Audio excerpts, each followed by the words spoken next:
I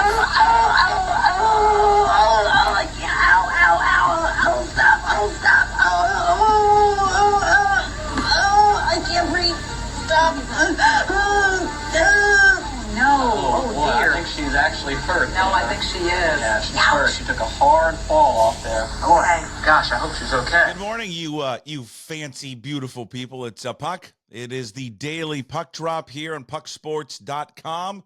Also on YouTube, if you're listening, Apple, Spotify, Amazon, Magnolia Podcast. I don't know. Wherever you find this wonderful show, the daily Puck Drop, we do it every single day at 10 a.m. You can find everything. The hub of all is at pucksports.com. Yes, it is the number one dad mug is back. Moving up in the rankings, I think, in dads and Ballard. Shout out quick to the hat. Inner Bay Eagles, junior football team. Eagles going to have another great season coming up in the fall. Hopefully we get ready. Boys will get all prepared there in the summer.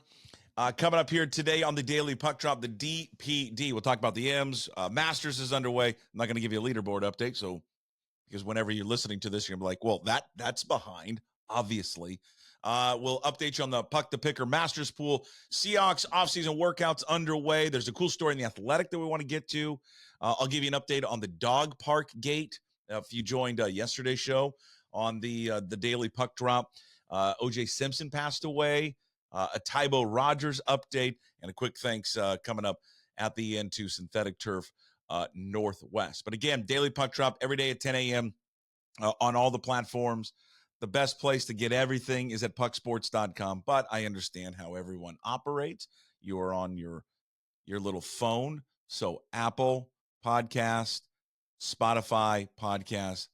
It would benefit me greatly if you would rate the show and all of the content, and please leave a comment. That would help me out tremendously. If you're watching on YouTube, I encourage you. It's no more set for kids. Leave comments. I try to answer as many people as I possibly can.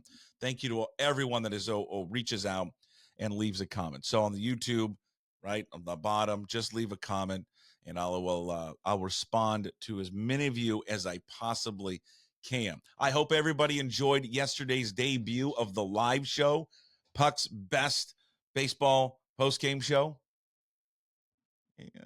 Old school people know what I did there. We did it live from Toronto after the game. Ryan Divish joined us. He looked like, I'll be honest with you, Divish looked like he was in a holding cell. I don't know where he was doing the show. He has never done the show from a normal spot. First one was what appeared to be a woman's prison, but it was a YMCA in Tacoma. The second stop was a pilot truck stop in Ellensburg. The third visit, well, was that yesterday, the third visit? I can't even remember. I think he did it from another weird place. But yeah, he did it inside the bowels of the stadium, it looked like. That might have been the press box, but I'm not sure. So wherever Divish is taking this in today, if he's watching or listening, safe travels to you, my friend.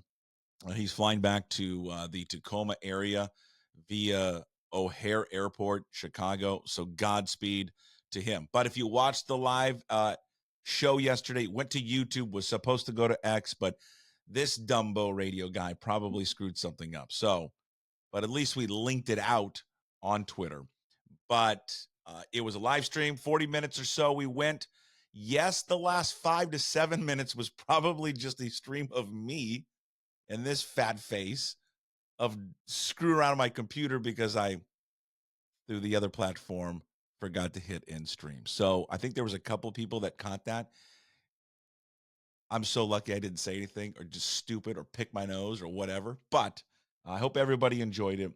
We will do more of that kind of live element, especially with Divish and probably Brad. Anytime we get into like a Mariners day game like that, where we kind of want to react right away. Or I think there's sometimes even this right here, the Daily Puck Drop, that will go live.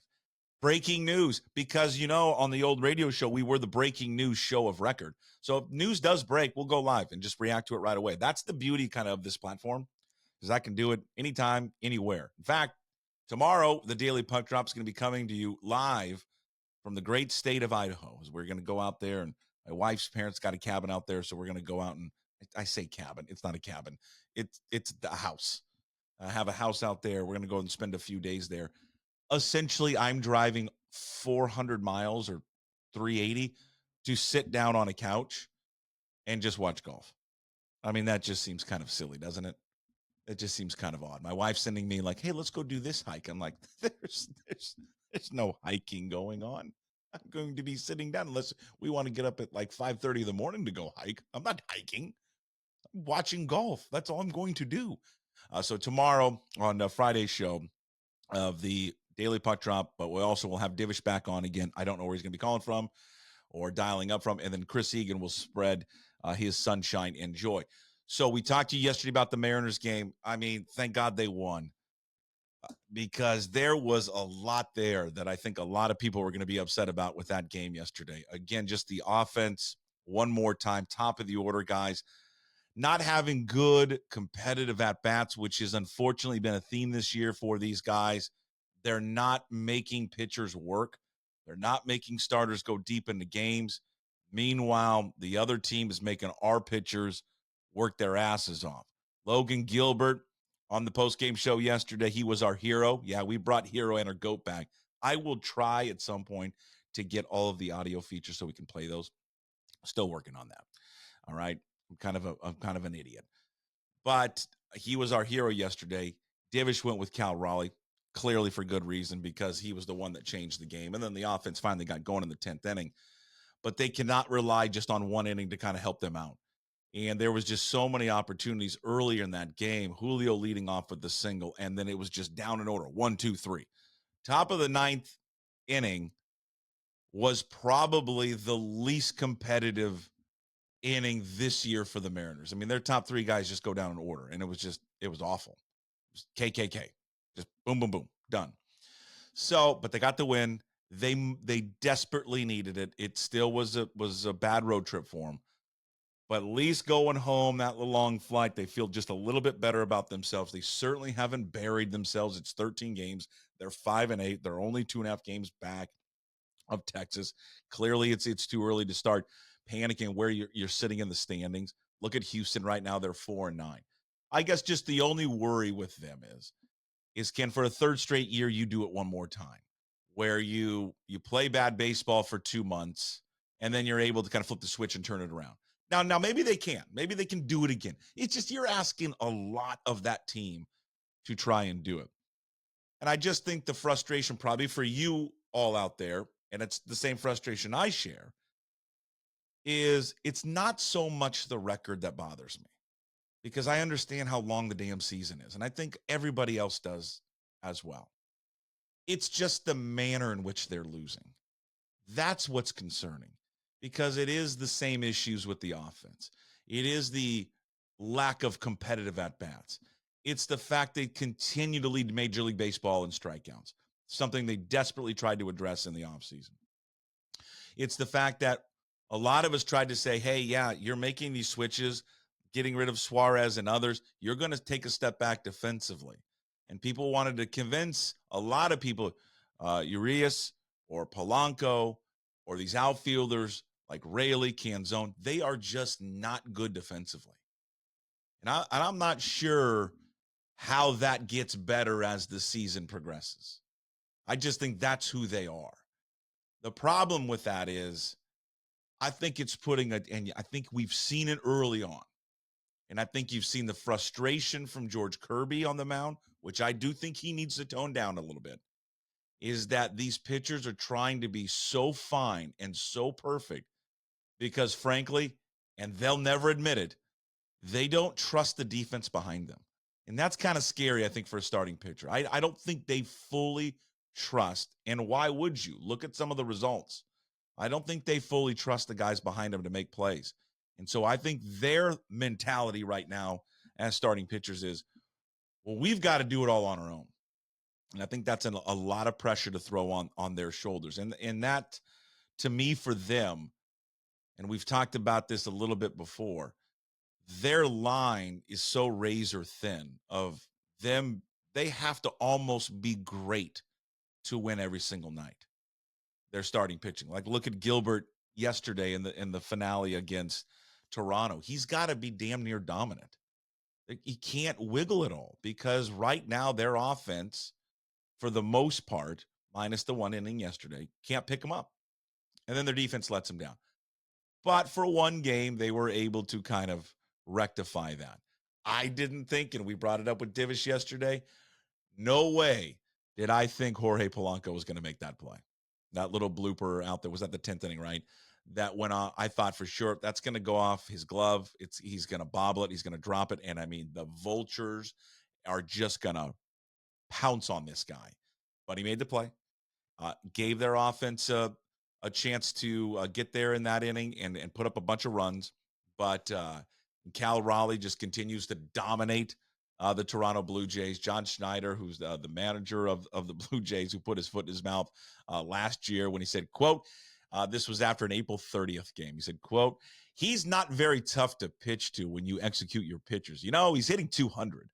I know he's done some damage against us. He obviously has big damage potential, but he's also got big strikeout potential too. When you execute your pitches, you usually get the job done at the plate. Well, all this guy has done is 7 home runs at Rogers Center, and he's got in 15 regular season games against Toronto, 9 home runs and 16 RBI. So he's beat the crap out of Toronto in his career. They've got an off day today, well rested, good for them. Get off their feet, regroup. Friday series starts there against the Chicago Cubs, and then they'll welcome in the Reds. I can't wait. I haven't gone to a game yet. I'm going to the Reds game, and this is what I need. A sip of coffee first. Hold on. Thank you. Mouth was getting a little dry.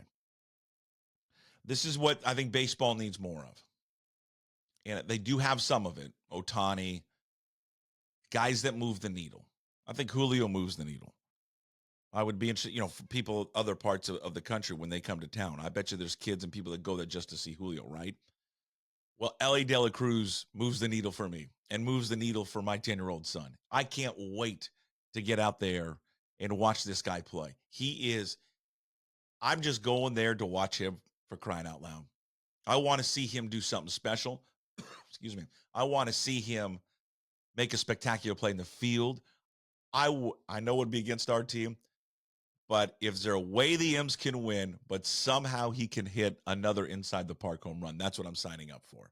I can't wait to go watch Ellie De La Cruz. That will be the series after the Cubs. Friday's game, quick reminder, not on Root Sports, going to be on Apple TV, and everyone's going to bitch and moan about it. Okay, it is what it is. Just get Apple TV. I like their coverage, but I get people who just say, hey, I paid for Root. I want to watch on Root. Totally get it. Bryce Miller will get the start. Hancock will go on Saturday, and Castillo on Sunday. Masters is underway. Like I said, I'm not going to give you a scoring update because I don't know when you're going to be listening to this, but coming up later, yet to tee off as we record this, you're going to have Rahm's coming up later, Scheffler, Rory McIlroy, Xander Schauffele, Tiger Woods late this afternoon, along with Jordan Spieth. Early on, guys are putting up some scores, but it is early on, clearly, in the tournament, and it's underway. It's a little bit delayed because of the weather. It got started this morning with the ceremonial tee shot.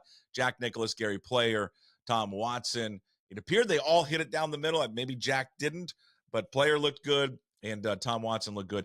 And this is the best 4 days for me and for others. But for me, it is. I love the next 4 days. I just sit on my ass on a couch and watch golf. And it's the best. It's just the absolute best. The way it looks, the way it sounds, all of it. All the verbiage.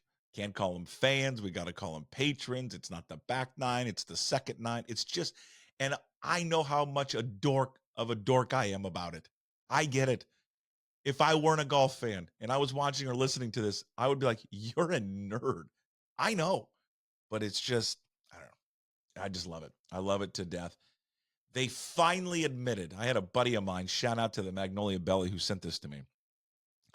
CBS, I think, finally has admitted that the bird noises that you hear all the time are fake. I knew it. I knew it forever. I knew it wasn't real because when I went there back in 16, miserable because that was the year Danny Willett won and Jordan Spieth choked it away on 12. It was great, but I would have liked to seen Spieth win. Okay, not Danny Willett. I was like walking around. I remember turning to my buddy Chris and I said, "Hey, where are all the birds? Like when you watch it, all you hear is these birds. No birds." CBS finally admitted they faked the bird noises in there. Puck to Picker Masters Pool. Good luck to everyone that signed up. We got great numbers. Bill said it was just a huge turnout. Thank you so much for signing up. We'll do it again for the other majors as well. So good luck to everyone that signed up on it. A reminder for you, everyone that's playing, the prizes, $150 to John Howie Steak gift card, first place. Second place, $75 at Georgetown Brewery, and third place, is a $50 gift card to Flat Stick Pub. Seahawks offseason workout underway. Geno Smith, Tyler Lockett met with the media the other day, talked about the transition. Geno talked about how, God, it was so weird and disheartening when Pete Carroll got fired because of how much he meant to him and what he meant to the team in general.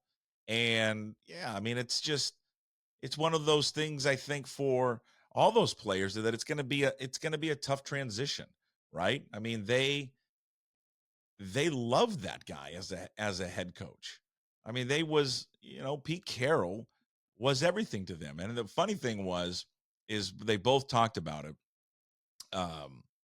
Is that the biggest change for these guys was the fact that the basketball hoop wasn't there anymore, that they took out the basketball hoop. But I also think it was pretty cool just how both Geno Smith and Tyler Lockett talked about those guys and talked about how much those lessons from Pete Carroll meant to those guys. Because, the thing is like, those guys wouldn't be in the position that they are had Pete Carroll not been a major influence on him. So I thought it was pretty cool to hear those guys talking about him. And then also here, I think it was Nwosu, who also just talked about, where Mike McDonald is, in his career, and where, he has in his coaching, build up and his coaching kind of acumen, because, the first time they met him and they talked to him, he was a bit nervous that he's starting to kind of warm up here a little bit and get a little bit more comfortable, which was cool to see. I mean, I think that's the thing we're going to have to kind of guard against Mike McDonald just a little bit, is the fact that he's going to go through some ups and downs, and he's not going to be great at it. And there's going to be some mistakes that he's going to make, and he's going to learn, and there's going to be some growing pains.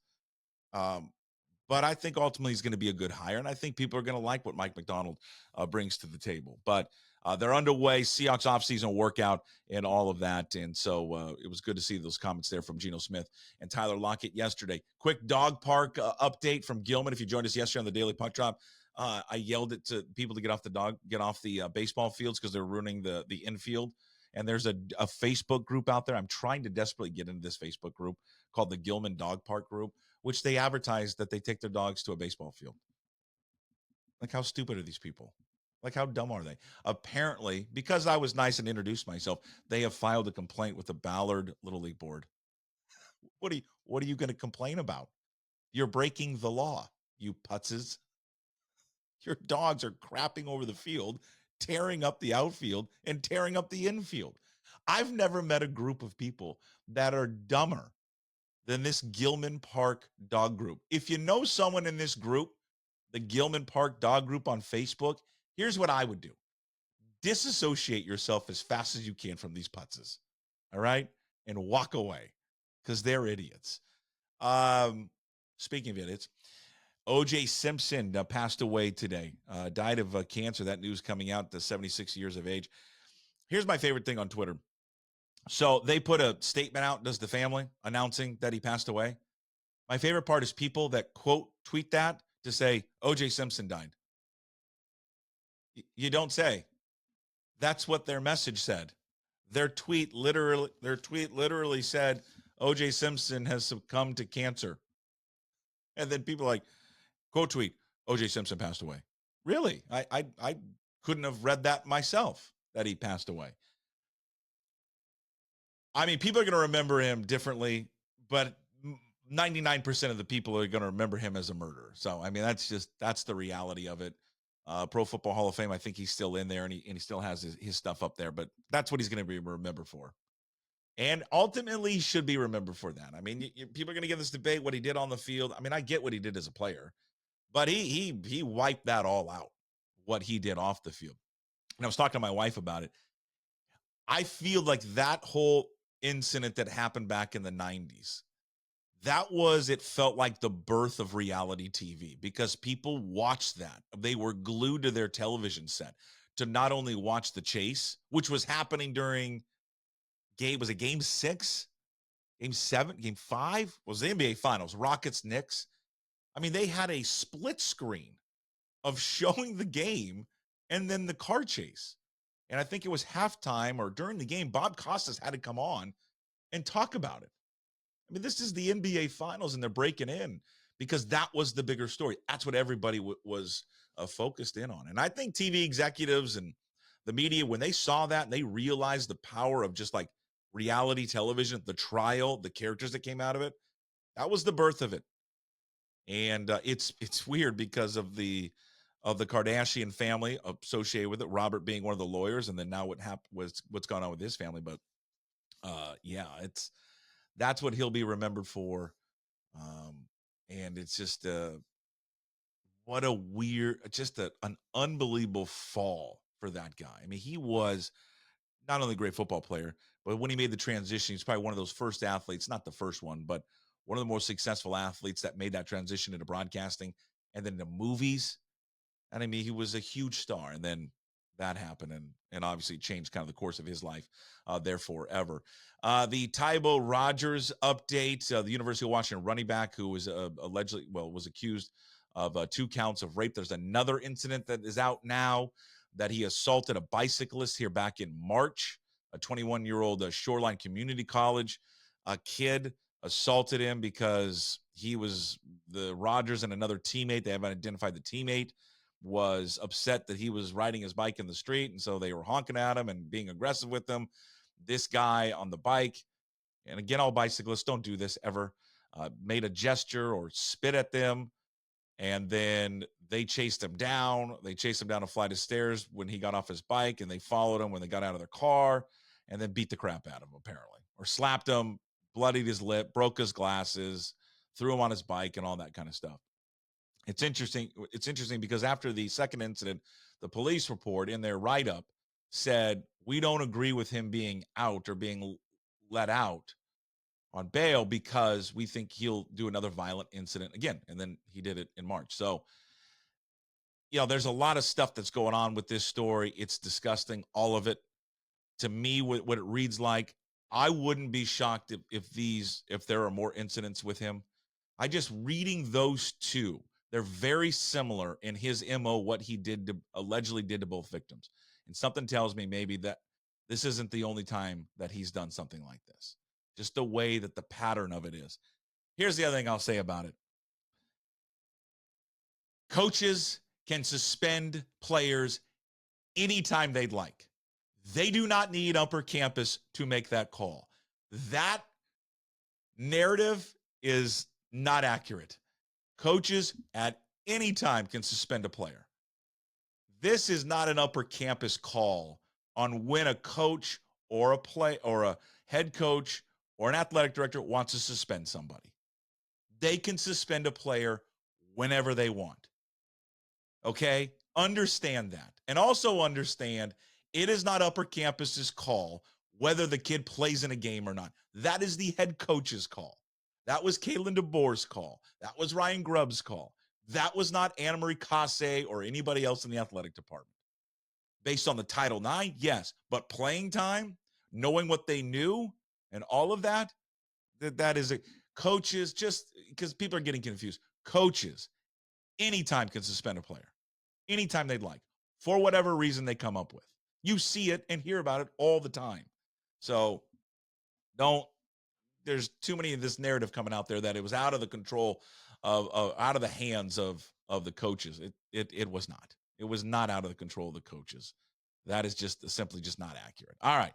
But we'll continue to follow that story. I would read Christian Capel on Montlake. Christian has been all over it. Great stuff there from Capel. As you get ready for the Masters today, I will say this. I want to thank Synthetic Turf Northwest.com one more time. brand new lawn in our backyard with a putting green, 3-hole putting green that is fantastic. Been out there preparing for the Masters, imagining I'm winning a green jacket, which will clearly never happen because, one, I'm not a professional golfer, nor am I good. All right. Don't hesitate. Visit syntheticturfnorthwest.com right now. They are offering 0% interest for up to 18 months with no money down. Give them a call, 425-788-0718. You can check out the lawn and putting green they did for me on my social media channels. It's on Twitter and Instagram, Puck2040. All right, coming up today, Thursday football show. Rob Staten stops on by.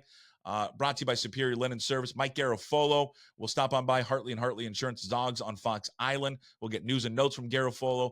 We'll look at Rob. He's got the latest mock draft up there with the Seahawks. He did a 7-round mock draft, this guy.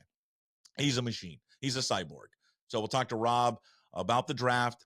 It's a few weeks away. Storylines surrounding the Seahawks. And then for Garofolo, news and notes around the NFL. It's our Thursday football extravaganza show. We'll talk to you soon. As always, we promise to be back. No shoes, no dice. Would anybody like to smoke some pot? Yeah. I was born to love you. I was born to lick your face.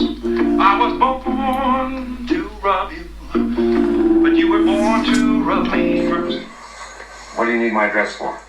We'd like to send out a mailer. Mother of mercy, I don't speak Japanese!